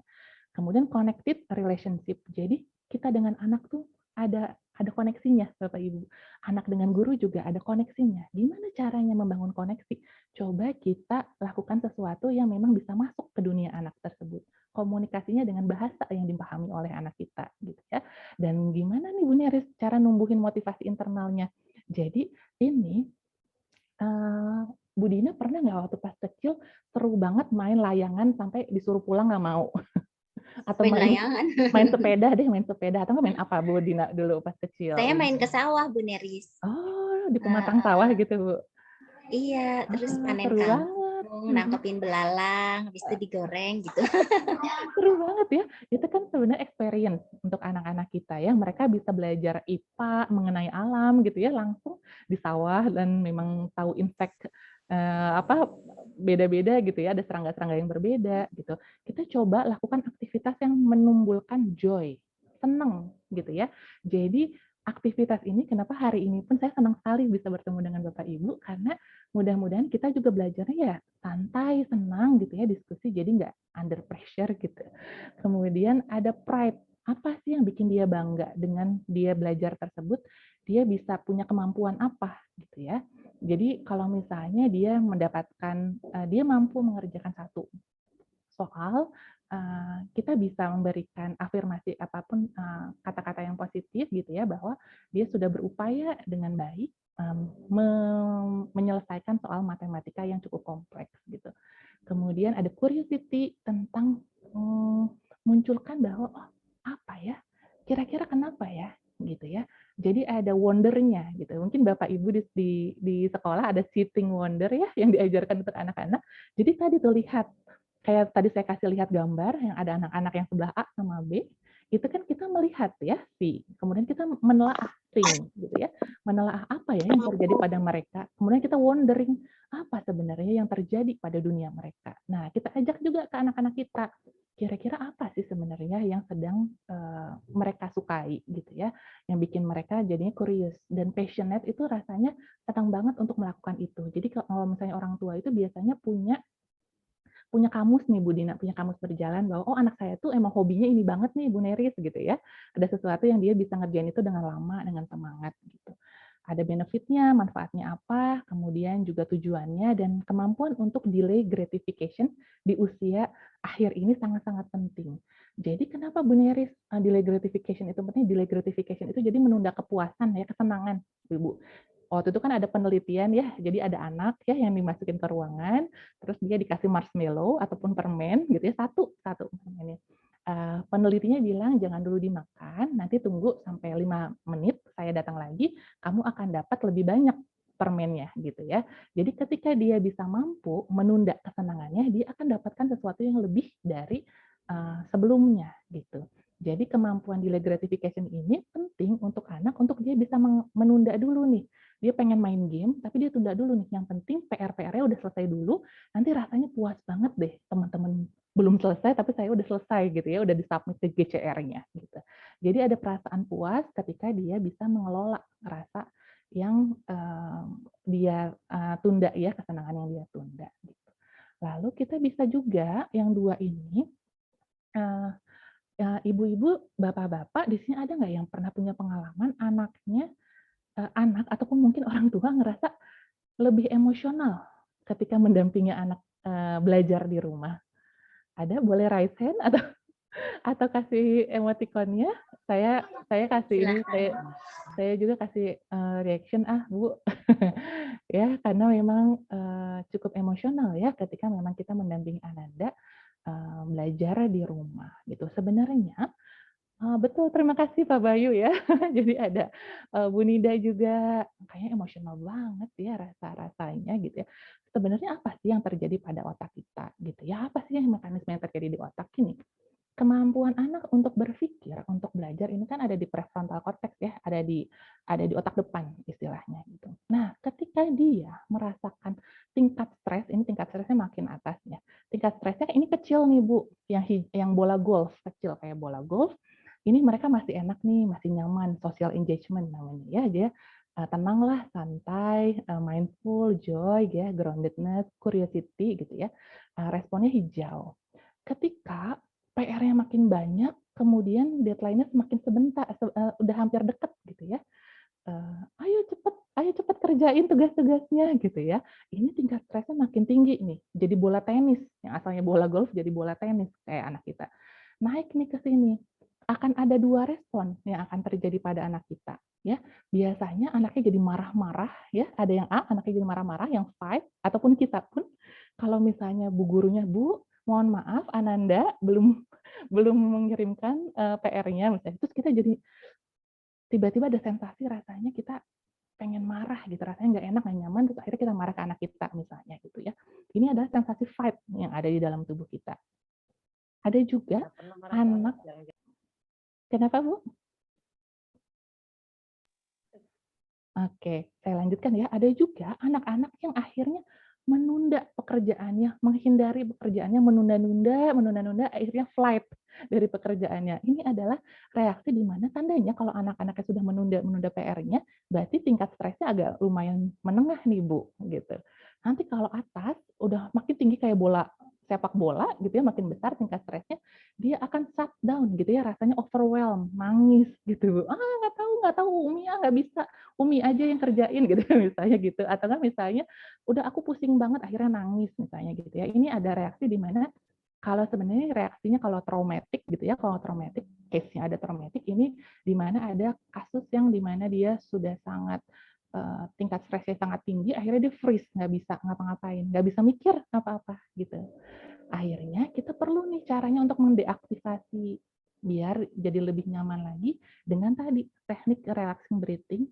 Karena nafas dari hidung ini akan membantu di otak kita, ceritanya ini ada si monyet nih Bu Ibu ya. Monyet ini dia kendali di amigdala ataupun kondisi kalau otak kita itu lagi penuh emosional. Kalau tekanannya besar, dia lari-lari di otak kita gitu ya, lari-lari tuh. Jadi panik ke kita. Reaksinya itu ini bakal freeze kayak si penguin, kita bakal flight kayak si kelinci yang lari, atau fight kayak si singa. Nah, caranya gimana biar ini bisa lebih tenang lagi dan bisa berpikir dengan jernih gitu ya. Kita bantu anak-anak kita untuk bisa lebih tenang dengan bernafas.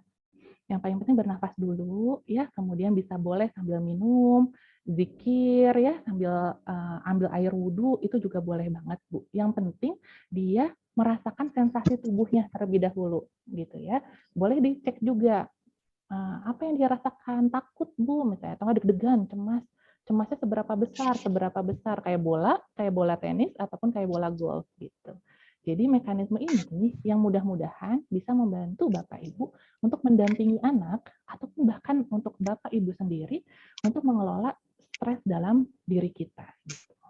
Selanjutnya mungkin ini singkat aja kali ya Bu Dina ya. Nah ini yang kalau kita melihat anak kita ini nih, academic learning itu ada di atas puncaknya ini Bu.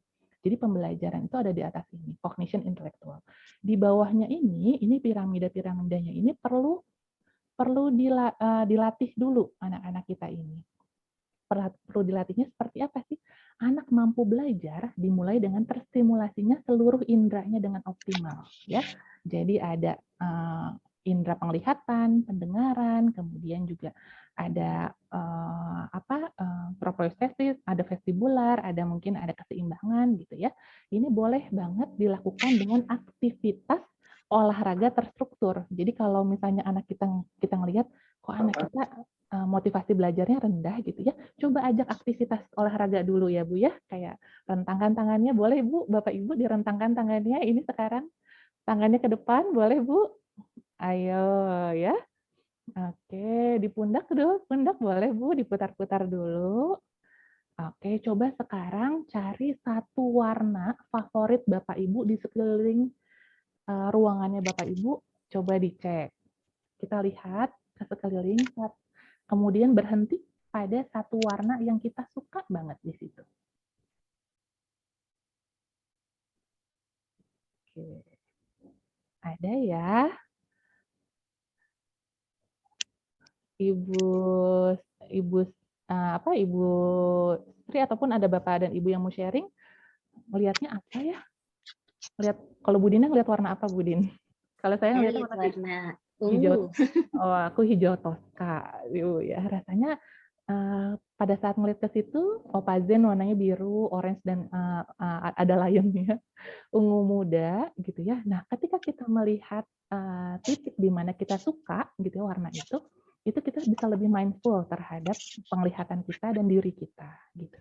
Kemudian boleh dilatih apapun aktivitas-aktivitas yang banyak meningkatkan ataupun menstimulasi taktil, gerak tubuh gitu ya, bermain sepeda, panahan, berenang, Masya Allah ya itu olahraga yang memang disunahkan Rasulullah, itu sangat-sangat bagus untuk mengelola sensori sistem kita. Kemudian sensori motor ini juga bagus untuk kita mengelola yang tadi ya, main sepeda dan segala macamnya, agar kita bisa punya refleks kanan, kiri, depan, belakang. Itu udah harus banget diketahui ataupun dimiliki oleh anak-anak usia akhir gitu. Kemudian perseptual motornya, eye hand coordination ya, ini untuk tangan gitu ya. Kemudian visual spatial perception. Nah, ini adalah perceptual motor itu ketika anak-anak ini dilatih untuk melihat mata dan kemudian menggerakkan bagian tubuhnya. Cara yang paling mudah adalah dengan apa, Bu Neris? Daily living activities. Kayak mereka mencuci piring, ya, beres-beres rumah, gitu ya. Itu kan dia ada air, ada sensasinya. Kemudian juga dia membersihkan sesuatu. Kemudian dia menyimpan piring ke atas rak agar tidak pecah. Itu juga kemampuan dia, perseptual motornya ada eye hand coordination-nya. Kenapa, Bu Neris? Ternyata kok aktivitasnya kayak biasa aja, tapi ternyata itu bisa ya. Jadi kemampuan menjadi dasar academic learning, betul gitu. Karena melihat dari piramida of learning ini, ketika anak sudah dilatih stimulasi yang di bawahnya, kemampuan academic learning-nya akan baik. Oke. Bu Dina, ini boleh lanjut atau mau jawab pertanyaan dulu nih? Kebetulan Ini ada ada di chat pertanyaan ya. mungkin. Di chat mungkin ada yang bisa langsung disambung Oke, ya Bu boleh. Neris tadi. Hubungan warna dan stress manajemennya apa ya, Bu? Oke, gitu ya. Jadi, ketika saya ya, contohnya gitu ya, meminta Bapak dan Ibu melihat ke sekeliling Bapak dan Ibu, kemudian memilih warna favorit, kemudian fokus pada warna tersebut, itu akan jadi resource spot namanya, resource spot. Jadi dalam dalam terapi brain spotting yang memang saya dalami, itu menjadi titik di mana Bapak dan Ibu merasa lebih nyaman, lebih tenang, karena itu sesuatu yang kita sukai. Kemudian itu tadi kaitannya adalah dengan mengaktifkan sensori tipe visual anak gitu ya. Jadi kalau misalnya kita ada teknik mindfulness juga, mungkin Bapak Ibu pernah dengar ya, untuk mengelola stress management, itu ada 5, 4, 3, 2, 1. 5, lihat benda-benda di sekitar, ada 5 benda yang bisa kita lihat, ada 4 barang yang bisa kita pegang, gitu. Ada 3 suara yang bisa kita dengar, gitu. Ada 2 bau, kita mencium wangi sesuatu. Ada 1 makanan yang bisa kita rasakan dalam mulut kita. Dengan kita bisa berfokus pada indera-indera dalam tubuh kita, secara tidak langsung dia akan merasa body awareness-nya itu akan meningkat. Body awareness-nya meningkat, dia akan bisa lebih fokus, konsentrasi terhadap apa yang terjadi di depannya. Dengan begitu pun kalau belajar, dia jadi bisa lebih aware, Bu. Oh, ini aku harus mengerjakan tugas ini. Oh, tugas itu bentar lagi mau dikumpulin gitu ya. Ada awareness-nya terhadap, ada alertness-nya seperti itu. Latih terus sensori-sensori sistem ini, karena ini basic banget ketika kemampuan keseimbangan tubuhnya gitu kan. Mungkin ada anak-anak yang dulunya nggak merangkak gitu ya, Bu ya, gitu. Biasanya tuh kemampuan perseptual motornya sering nabrak-nabrak biasanya gitu. Misalnya kemudian ada kemampuan-kemampuan yang lainnya yang perlu ditingkatkan lagi. Boleh dari sekarang walaupun udah usia akhir, kembalikan lagi, misalnya latih lagi keseimbangan tubuhnya dengan angkat 1 kaki kanan, 1 kaki kiri, berolahraga, kemudian coba merangkak gitu ya, dengan lebih nyaman, itu bisa meningkatkan fokus konsentrasi pada anak yang berfokus ataupun meningkatkan academic learning-nya. Tadi pertanyaannya apakah sudah cukup menjawab? Bu Mutia, apakah sudah cukup menjawab? Apakah kalau dirasa dalam tekanan lalu mencari warna yang disukai jadi lebih syuting atau gimana, Ibu? Betul, betul. Betul. Jadi resource ya, Bu ya? Seperti itu. Boleh, Bu, selain warna, gambar juga boleh apapun. Nah, yang ketiga, ada strategi yang saya berikan adalah collaboration focus. Jadi kan kalau yang tadi itu emotional focus ya, yang stres, pengelolaan stres. Yang kedua tentang academic learning, itu harus dari step yang bawah dulu, itu solution focus yang bisa kita lakukan. Yang ketiga adalah ada collaboration focus, di mana kolaborasi ini yang dulunya anak, orang tua, guru ini modelnya kayak segitiga, Bu.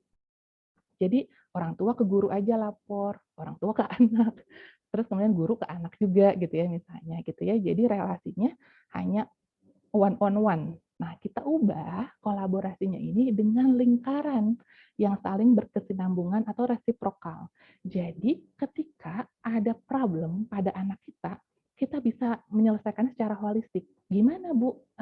Apa misalnya gini, contohnya kalau anak perilakunya menjadi kasar ya, menentang orang tuanya gitu ya. Ada apa nih emosi yang terjadinya gitu ya? Apa yang terjadi di sekolah gitu? Guru juga bisa mengobservasi. Oh iya Bu, ternyata tapi kalau di sekolah nggak memunculkan perilaku tersebut gitu ya, behavior tersebut. Kira-kira kenapa ya? Akhirnya guru sama orang tua bisa saling bekerja sama gitu ya untuk membantu anak menangani permasalahan yang sebenarnya sedang ia rasakan. Bentuk kolaborasi orang tua dan guru ini sebenarnya ini jadi satu kesatuan, jadi pola pengasuhan yang memahami kondisi keluarga. Gitu. Jadi mudah-mudahan kita menjadi institusi di Nurul Fikri ini yang kita sama orang tua tuh saling merangkul gitu ya Bu Dina ya. Jadi kita sama-sama as a team ya Bu ya. Karena kan orang tua di rumah menitipkan anandanya ke sekolah, kita sama-sama mengoptimalkan gitu ya di sekolah seperti apa. Komunikasinya juga perlu lebih intens dengan telepon, WA itu juga sudah berkembang ya Bu ya saat ini ya. Pada walas-walas gitu ya, itu juga sudah sangat baik. Ini juga ada volunteering membantu kelancaran program sekolah seperti tadi yang Pak Fahmi jelaskan ya. Ada agenda-agenda yang dapat dilakukan oleh sekolah, itu juga bentuk kolaborasinya. Kemudian belajar di rumah merupakan kelanjutan dari sekolah. Jadi kalau di rumah kan 24 jam, di sekolah tuh mungkin 3-5 jam ya Bu ya, kalau sekarang ya hitungannya ya. Jadi tidak terlalu banyak gitu ya, jadi masih ada porsi yang besarnya di rumah, jadi mudah-mudahan bisa bekerja sama antara orang tua dan anak. Sejauh ini ada yang mau ditanyakan dulu, boleh Bapak dan Ibu. Silakan Bapak Ibu, di kesempatan ini ada Bapak Zain ya, mau menyampaikan sesuatu. Silakan Pak. Assalamualaikum warahmatullahi wabarakatuh. Waalaikumsalam. Bismillahirrahmanirrahim. Iya Bu Nerisa ya dan Bu Dina. Yang disampaikan tadi sesuai sebagian besar sudah sesuai dengan apa yang dialami dengan Hasna di rumah maupun di sekolah saat giliran sekolah di sekolah ya di Nurul Fikri ya. Cuman tadi ya pada saat pelajaran tertentu memang Hasna ada yang lemah dan itu sangat-sangat mempengaruhi kelanjutannya gitu. Jadi disebutkan tadi kan matematika gitu ya. Nah itu juga begitu dengan Hasna. Jadi di pelajaran matematika itu dia sampai nangis gitu kalau nerima pelajaran. Jadi nerima pelajaran aja nangis gitu. Jadi saya juga sedih gitu. Gimana ya nerima pelajaran aja udah nangis, apalagi nanti pada saat ngerjainnya gitu itu udah painful banget. Kita sebagai orang tuanya harus bener-bener yang sabar banget, nemenin banget sampai dia benar-benar mau nulis apa yang sudah disampaikan gitu. Nah, tadi kan sudah disampaikan juga ya ada 4 hal yang memang bisa dilakukan. Tapi menurut kami orang tuanya masih belum terlalu ini ya Bu, belum terlalu signifikan gitu perubahannya. Atau mungkin ada rentang waktu yang memang butuh untuk dilakukan agar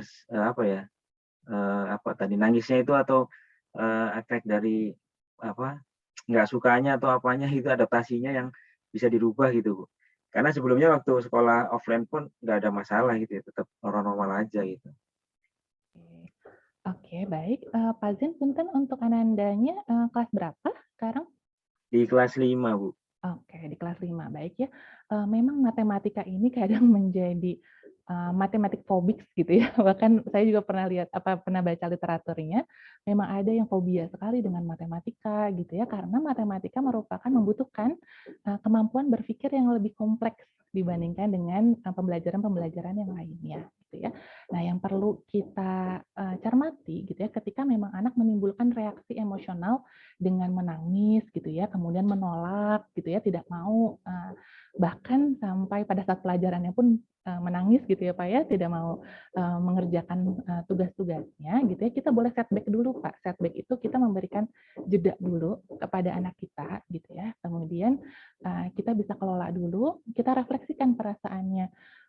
Tadi anandanya namanya siapa Bu? Punten Bu.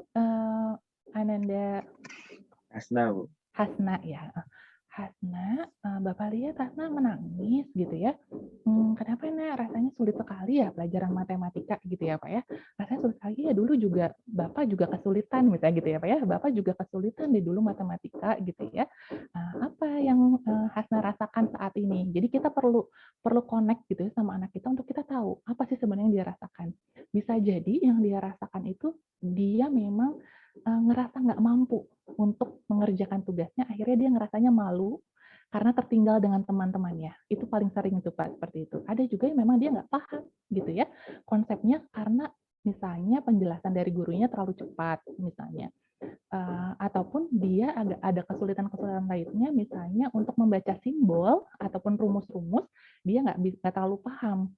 Tapi kalau dijelaskan dengan metode yang lainnya gitu ya, jadi ada namanya tuh modifikasi gitu ya, modifikasi penjelasan matematikanya dengan praktek secara langsung dia jadi bisa lebih paham. Jadi gini Pak, kita perlu menjadi detektif ya untuk anak kita dulu. Kira-kira apa yang dia rasakan gitu ya? Apa yang selama ini dia rasakan? Apa yang dia pikirkan, persepsikan dengan matematika? Lalu yang bisa kita bantu sesuai problemnya apa dulu. Jadi kayak kita jadi detektif ya Pak buat anak kita. Kalau misalnya ternyata prior knowledge-nya, pengetahuan yang sebelumnya dia juga memang belum paham tentang konsep-konsep dasar, alhasil ketika diberikan konsep yang lebih tinggi dia jadi kesulitan, berarti kita perlu mengulang lagi ya Bu Dina ya, perlu ngecek lagi, review lagi nih materi-materi yang sebelumnya. Dulu ya Bu Neris ya. Betul, mundur dulu, kita cek dulu kemampuan-kemampuannya matematika dasarnya, sehingga nanti dia matematika yang tahap yang lebih lanjutnya dia jadi lebih firm, lebih bisa paham gitu seperti apa. Atau ada juga anak-anak yang dia mengerti dengan konsep yang konkret, kan namanya konkret operasional ya Pak ya, kan tahap-tahap kognitifnya saat ini konkret operasional. Contohnya, ketika kita mau belajar tentang debit air gitu ya, rumusnya kan D sama dengan V per T ya. Terus udah gitu, itu kan si debit air itu caranya gimana biar anaknya mampu memahami teori ataupun rumus tersebut. Coba kita kasih, yuk Nak, coba yuk kita buka keran ke kamar mandi gitu ya. Kalau kerannya dibukanya besar, diisi sama botol aqua yang 600 ml. Kalau kecil gitu ya, misalnya kita mau wudhu ya, kalau dibukanya kecil, berapa lama si aquanya penuh? Kita catat tuh pakai waktu. Terus kalau misalnya kedua, kalau dibukanya besar, kita catat pakai waktu juga berapa dia bisa penuh. Oh, ternyata kalau si keran airnya dibuka lebih besar gitu ya, waktu yang dibutuhkan untuk mengisi si botol aqua itu jadi lebih cepat ya Pak ya, gitu. Artinya debit air itu berkorelasi dengan bagaimana volumenya itu akan penuh kalau kalau misalnya debit airnya semakin besar, waktunya akan semakin sebentar pengisian volumenya gitu. Jadi itu kan sebenarnya praktek secara real gitu ya. Kita perlu tahu nih Pak, seperti apakah Ananda Hasna suka belajar? Gaya belajarnya apa? Apakah dia tipe-tipe auditori yang perlu dijelaskan sama orang tua? Ataukah dia tipe visual yang perlu ada diagram-diagram untuk dia bisa paham? Ataukah kinestetik yang dia perlu bergerak dulu baru dia bisa paham pembelajarannya? Assessment dulu ya Pak ya, yang mungkin yang saran yang saya bisa berikan. Jadi nanti kita bisa bantu Ananda sesuai dengan karakteristik khas Ananda, Hasnanya gitu. Pak Zen sejauh ini apakah cukup? Iya, terima kasih Bu Nerisa. Ya, tadi yang konkret operasional mungkin saya sudah lakukan. Tinggal yang mengulangnya memang yang belum, karena ya tadi belum jadi detektif kita ya. Jadi belum mencari tahu mungkin di tahapan atau di bagian pelajaran mana yang memang Hasna ketinggalan. Ya itu nanti coba akan kita perbaiki di situ. Ya, kalau untuk asesmen kemarin baru asesmen yang terkait itu sih Bu fingerprint. Jadi lebih ke kayak Hasna itu anaknya dominan dan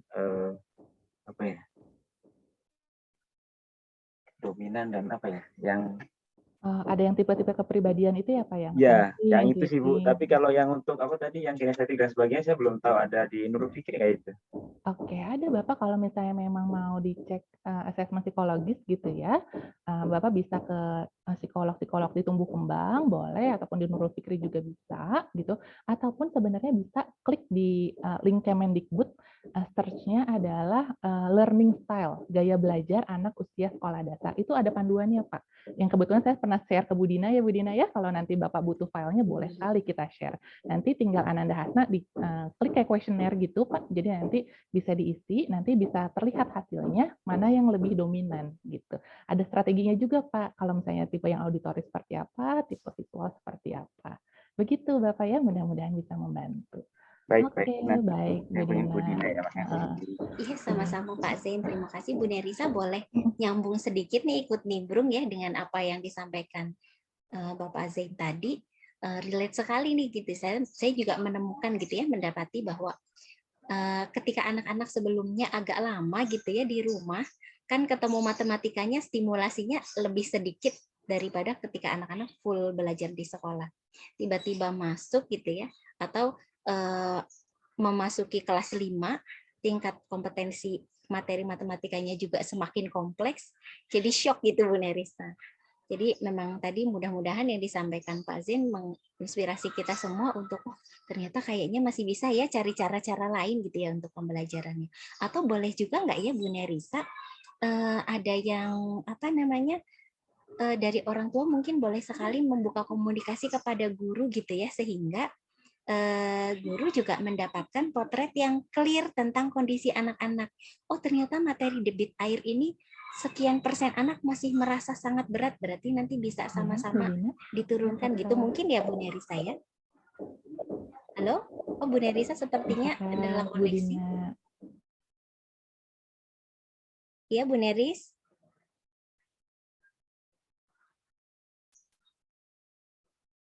Tes, Bu Neris.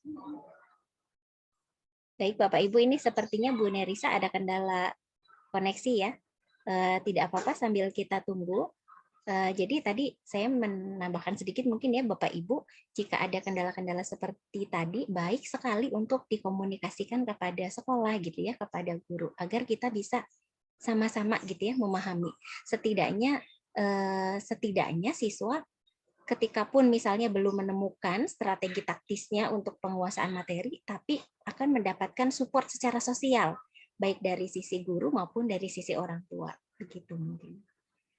Kita tunggu Bu Nerisa bergabung kembali dengan kita. Mungkin ada Bapak Ibu yang ingin menyampaikan sesuatu, mungkin karena ini sudah di penghujung materi kita ya, boleh minta bantuannya, ada yang menyampaikan insight gitu ya, apa yang Bapak Ibu dapatkan pada siang hari ini tentang pendampingan terhadap Ananda, tentang bagaimana kondisi learning loss ini bisa kita hantarkan pada learning gain-nya.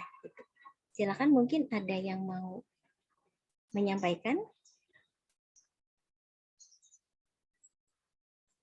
Oke, baik Pak Zain, nanti insya Allah saya follow up. Bapak Ibu, silakan, ada yang mau menyampaikan? Mungkin mau berbagi semangat dengan rekan-rekan ayah bunda semua yang ada di sini. Boleh ya, saya minta tolong Bunda Nida mungkin ya. Bunda Nida boleh. Mohon maaf ini tapi saya off cam ya Bu Dina biar stabil suaranya. Tidak apa-apa, dipersilakan. Ya. Bu Neris, punten, ini tadi sambil menunggu Bu Neris, saya meminta Bunda Nida untuk sharing insight yang didapatkan hari ini. Oh, alhamdulillah, boleh. Silakan. Oke, kendala sinyal Ibu. Baik, terima kasih banyak Bu Nerisa untuk paparannya yang itu sebetulnya semuanya saya butuhkan gitu ya, juga Bu Dina serta tim BK yang mengadakan acara ini. Jadi pertama kali mendapatkan informasi ini saya langsung cepat-cepat selesaiin isiannya gitu ya, dan mendaftar karena memang tadi ya sebetulnya kadang saya merasa saya duluan yang stres. Jadi anak jadi tertular gitu ya Bu gitu, jadi kurang bersabar dalam proses mendampingi seperti itu, dan alhamdulillah ada acara semacam ini yang membuat saya pribadi ya sebagai orang tua punya bekal gitu ya, dan tidak terlalu merasa khawatir gitu ya ketika tadi apalagi Bu Neris menyampaikan beginilah capaian anak per usianya seperti itu. Begitu juga dari hasil studi ada tantangan seperti ini, dan ada juga rekomendasi untuk mensiasati hal tersebut gitu ya. Seperti saya misalnya anak saya menurut saya kritis gitu ya Bu. Jadi kalau matematika tuh dia seneng sebetulnya, tapi kalau sudah sampai pada oke, aha gitu ya. Jadi misalnya bahkan kenapa kemudian kalau persegi itu sebutannya sisi kali sisi, kalau persegi panjang, panjang kali lebar. Padahal itu sama-sama sisi. Nah itu hampir semua hal dia harus dapat reasoningnya seperti itu. Nah kadang saya kalau lagi kurang sabar kan akhirnya bikin nggak menyenangkan proses belajarnya. Nah itu sih tadi dari pemaparan Bu Neris dan juga yang disampaikan Bu Dina, sangat bersyukur ya mendapat semacam ini, dan saya pribadi merasa butuh untuk secara reguler diadakan ketika memang kondisinya belum bisa offline penuh gitu ya. Karena kemarin anak saya termasuk yang mengisi tadi ya, termasuk yang hampirlah mengalami penurunan, bukan dalam hal capaiannya, tapi motivasi internalnya gitu ya. Itu yang terutama saat setelah PTMT, kemudian libur lagi, daring lagi, itu sampai kemudian anak saya nangis dan bilang capek begitu ya. Itu baru pertama kalinya anak saya bilang lelah dengan sekolah. Ya, saat setelah PTMT terus masuk gitu, dan mudah-mudahan sih dengan acara support parent talk ini ya seperti ini membuat saya pribadi sebagai orang tua punya tadi ya bekal dan amunisi lebih untuk mendampingi anak dalam optimalisasi belajar. Demikian Bu Dina dan Bu Neris, terima kasih. Terima kasih Bunda Nida, betul ya. Terima kasih Bunda Nida. Kita tuh butuh saling support ya Bu Neris ya. Jadi kayak tadi yang mungkin cerita Pak Zen ini ngajarin matematika gimana ya, apalagi strateginya itu mungkin bisa sharing sebenarnya ya, ayah bunda ada yang punya tips-tips praktis gitu ya. Iya, siapa tahu memang ternyata ada yang sudah works ya Bu ya, yang sudah dilakukan oleh ayah bunda yang lainnya di rumah gitu ya, boleh. Karena kan kita sharing ya Bapak Ibu, karena saya juga kan dengan pengetahuan saya miliki, siapa tahu saya juga bisa belajar dari Bapak Ibu terhadap apa yang memang yang dapat dilakukan untuk anak-anak anandanya. Nah, terakhir mungkin Ibu Nia di akhir waktu ini, setelah tadi pemaparan tentang karakteristik, tentang learning style-nya, lalu sebenarnya ini ada sesuatu insight yang menurut saya mudah-mudahan bisa menggetarkan gitu ya Bapak dan Ibu terkait dengan si learning loss ini dan kaitannya dengan pengasuhan di rumah. Oke, baik. Bentar ya, saya coba share kembali. Oke, ini ada satu video. Sebentar ya.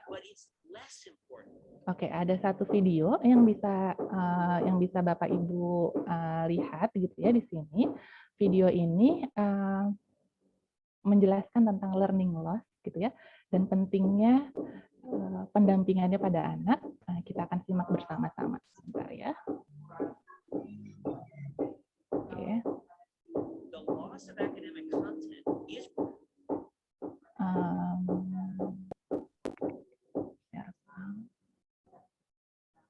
Real, but it's less important than kids' academic self-image and kids' academic confidence and mindset.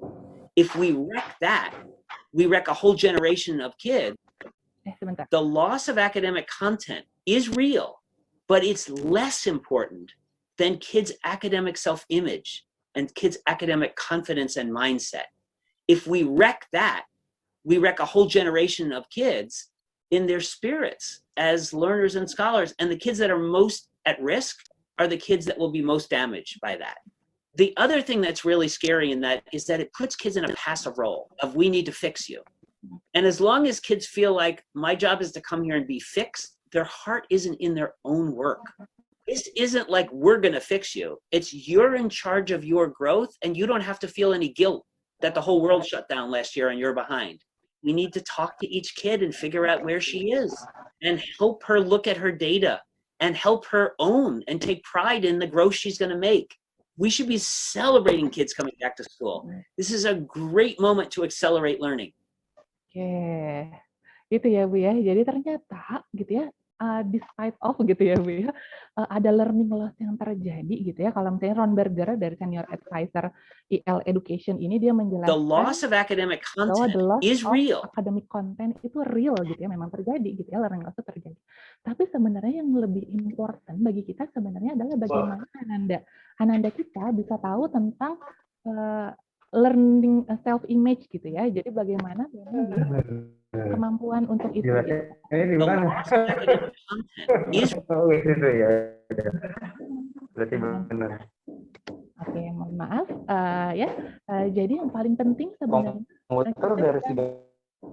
kita tidak menempatkan ananda-ananda kita gitu ya, bagaimana dia harus di-fix it gitu, harus diperbaiki gitu. Jadi yang kalau tadi pagi itu Bu Rahma bagus banget, ini namanya unfinished learning ya.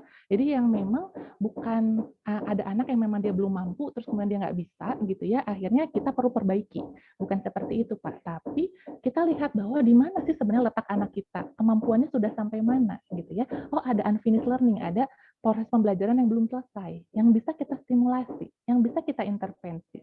Karena kayak kita bisa lihat bahwa ketika kita sebagai orang tua punya growth mindset untuk never stop learning, gitu ya, bahwa kita akan selalu belajar terus, maka itu pula lah yang akan kita tanamkan pada anak kita. Ketika anak kita belum mampu saat ini, kita bisa mengembangkan kemampuannya dengan berbagai cara yang bisa kita lakukan untuk anak kita. Dengan begitu, kemampuannya dia, self-image-nya, kepercayaan dirinya untuk belajar akan pasti lebih meningkat, gitu ya, lebih nyaman lagi. Ini ada take home page gitu ya, bahwa semuanya kebutuhan dasar psikologis itu untuk merasa aku berharga, aku dipedulikan, merasa aku bisa, merasa aku tidak terpaksa untuk belajar. Dengan pendekatan psikologi positif, ada 3 hal yang bisa kita lakukan di rumah untuk Bapak dan Ibu. Ada bisa memberikan kehangatan, gitu, menunjukkan cinta dan perhatian, menikmati kebersamaan, emosi positif, terlibat dalam dunia anak, strukturnya juga perlu jelas, ada harapan yang jelasnya apa, konsekuensi yang disepakatinya apa, feedback yang bisa kita lakukan apa, menjadi figur otoritas, dan ada dukungan otonomi. Karena tadi ya kemampuan anak itu ketika dia diberikan pilihan, kemampuan dia untuk memilih, bertanggung jawab sesuai dengan perkembangannya dia akan merasa mampu dan bertanggung jawab kembali untuk mengambil setiap konsekuensi yang perlu dia lakukan. Jadi pendekatan positive parenting ini mudah-mudahan bisa membantu setiap individu anak-anak kita untuk merasa kehangatan ini, merasa aku berharga, aku bisa, aku tidak terpaksa, aku mau untuk belajar setelah ini. Gitu ya Bapak Ibu ya. Mudah-mudahan sesi hari ini bisa bermanfaat untuk Bapak dan Ibu. Ini ada ini mah yang terakhir ya Bu ya, ini generasi. Ini sebenarnya summary up-nya, summary-nya gitu ya, summary up-nya bahwa A itu adalah anak, R itu rumah, S itu sekolah, M itu masyarakat. Bagaimana kita pengen menciptakan anak yang memang sukses di kehidupan harinya dengan doa yang kita punya, dengan kolaborasi yang kita minta untuk mencapai mimpi-mimpinya. Perlu ada kooperatif, tim yang bekerja dengan cinta. Nah, cinta itu ada singkatannya Bu Dina. Berikan contoh, berikan iklim yang positif di rumah, ada nilai yang oleh ada untuk bisa jadi generasi yang cekatan. Nah, juga ada singkatannya juga nih Bu. Cerdas, emosinya positif, berketerampilan sosial, asli teknologi, dan adaptif. Yang ini yang mudah membantu anak kita. Bu Neris, suaranya agak putus-putus. Iya Bu, sinyalnya mohon maaf ya, gitu, bahwa mudah-mudahan kita bisa membersamai anak kita menjadi Quran yang baik, mesti cerdas diri. Terima kasih ya. Dari saya Bu Dina, ya di tengah sinyal yang cukup ini ya Bu ya, cukup sensitif nih sinyalnya. Iya, mulai hilang-hilang ya Bu sinyalnya. Terima kasih ya Bu Neris. Mudah-mudahan dari positive parenting bisa relate dengan positive learning juga ya Bu Neris ya. Jadi betul, yang kita selamatkan gitu ya sebelum kita terlalu rungsing di bahasanya orang Sunda ya. Terlalu pusing dengan berbagai kade-kade yang tertuang di buku gitu ya. Yang kita selamatkan adalah bagaimana anak-anak bisa tetap memiliki self-image positif terhadap dirinya pada situasi akademik. Jadi mudahnya yang kita selamatkan, yang kita jaga, yang kita dorong adalah bagaimana anak tetap mencintai aktivitas menuntut ilmu.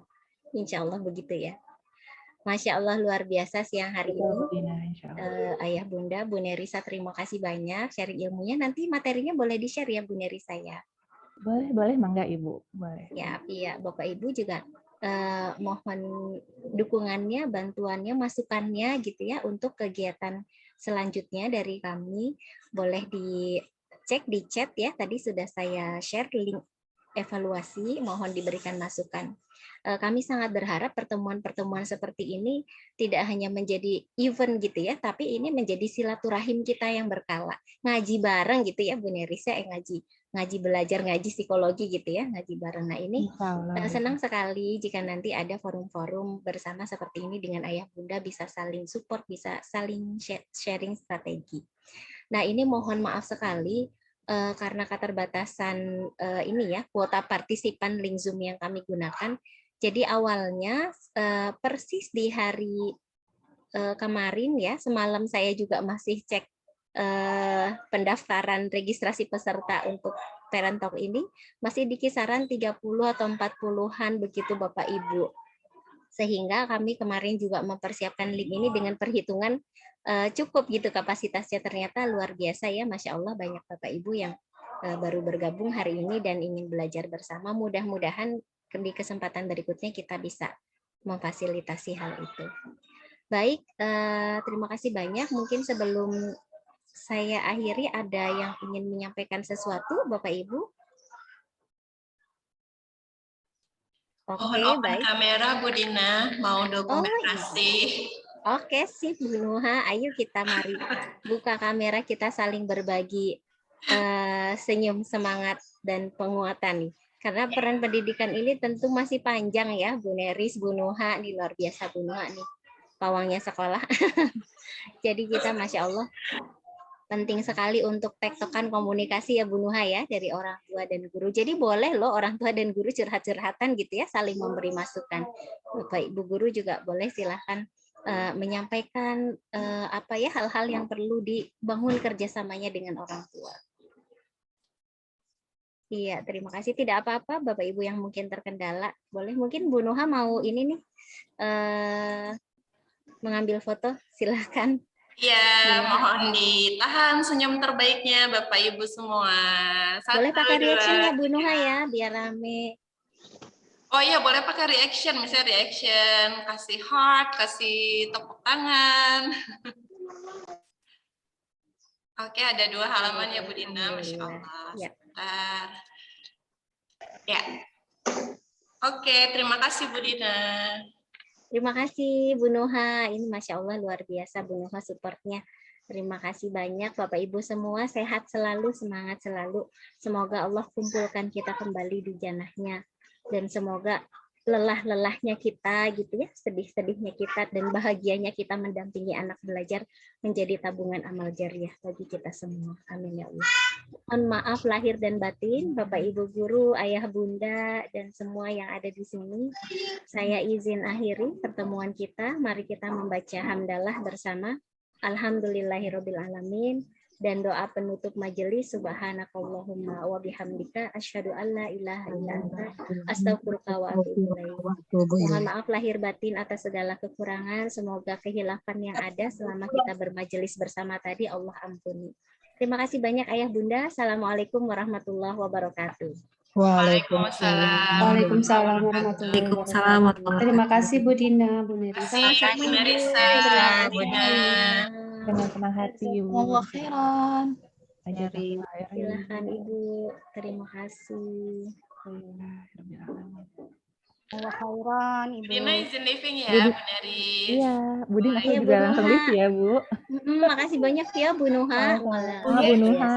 Assalamualaikum. Terima kasih. Banyak Bapak Ibu semua, izin saya stop dan saya